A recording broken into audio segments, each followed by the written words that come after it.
పోలవరం కృష్ణుడి రూపంలో ఎన్టీఆర్ విగ్రహాలు ఏర్పాటు చేయొద్దని నటి కరాటే కళ్యాణి కోరారు. విశ్వవ్యాప్తంగా పూజించే దేవుడు రూపంలో విగ్రహాలు చేయాలని విజ్ఞప్తి చేశారు. దీనిపై ఏపీ ప్రభుత్వం స్పందించాలని అన్నారు. ఇకపై ఎవరైనా అలాంటి విగ్రహాలు ఏర్పాటు చేస్తే కోర్టుకు వెళ్తామని హెచ్చరించారు. విగ్రహాలు తయారు చేసే వాళ్ళు కూడా జాగ్రత్తగా ఉండాలని, మనుషుల రూపంలో దేవుడిని తయారు చేయొద్దని సూచించారు.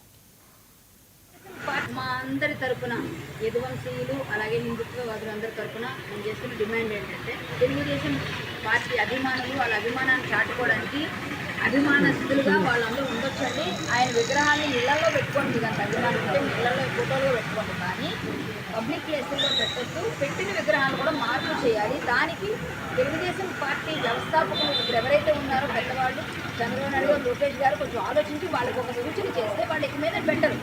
ప్రతి దగ్గర మేము తక్కెలపాడులకు వెళ్ళి గడువులు తీసి ఫైట్లు చేసి ప్రతిసారి పెట్టుకోవడం కష్టం కాబట్టి ఇప్పుడు మేము కోర్టుకు వెళ్తాం. కోర్టులో వచ్చి మేము తెచ్చుకోవాల్సిన విధంగా మేము ఆర్డర్స్ తెచ్చుకుంటాం.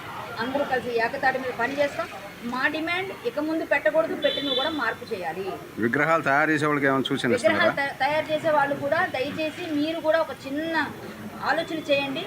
కృష్ణుడి రూపంలో, రాముడి రూపంలో వేరే వ్యక్తులు ఫేసులు తయారు చేసి పెట్టండి అంటే అస్సలు చేయకండి. నిర్మోహమాటంగా గొడవలు అవుతాయి. మీ మీద కూడా మేము కేసు వేయాల్సిన పరిస్థితి తెచ్చుకోవద్దు. దయచేసి మీకు అభ్యర్థిస్తున్నాం, మీరు అర్థం చేసుకోండి. మీకు తెలియదు కాబట్టి చేసేసామంటే కుదరదండి. తర్వాత కేసులు అయినప్పుడు మీరు కూడా బాధ్యులు అవుతారు. ఎందుకంటే తయారు చేసిన వాళ్ళకి కూడా తప్పు ఉంటుందని మేము మీకు అందులో పెట్టడానికి. కానీ మీరు ఎవరైనా వచ్చి అడిగితే మేము దేవుళ్ళ రూపంలో మనుషుల విగ్రహాలు తయారు చేయమని నిర్మోహమాటంగా మీరే తేల్చి చెప్పండి. మీ దేవుడి రూపంలో దేవుళ్ళగా తయారు చేసుకోండి. తయారు చేసుకోవడం తప్పు కాదు. మీ గుర్తుని మేము పాడు చేస్తాం.